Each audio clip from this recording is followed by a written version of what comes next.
I am the Tofu Golem. Please enjoy the video.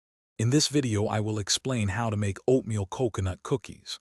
First, preheat your oven to 350 degrees Fahrenheit and line a baking sheet with parchment paper. Next, gather all your ingredients. You'll need 1 1/2 cups of rolled oats, 1 cup of shredded coconut, 1/2 cup of unsalted butter, and 3/4 cup of brown sugar. Don't forget 1 large egg, 1 teaspoon of vanilla extract, and 1/2 teaspoon of baking soda. Now let's get mixing. In a large bowl, cream together your softened 1/2 cup of butter and 3/4 cup of brown sugar until the mixture is light and fluffy.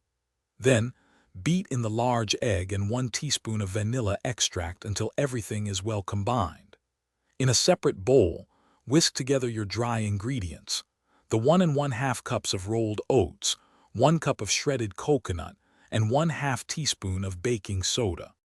It's time to bring it all together.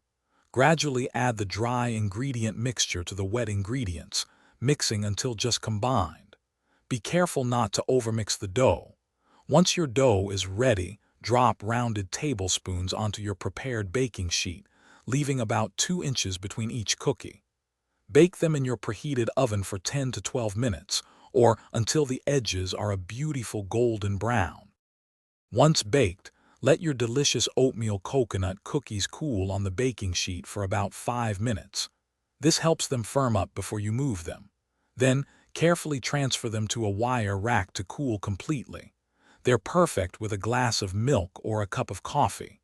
For more great deals and to check out the Echo Dot smart speaker, be sure to look at the link in the description below. Enjoy your homemade treats. Thanks for watching. Consider subscribing if we helped you today.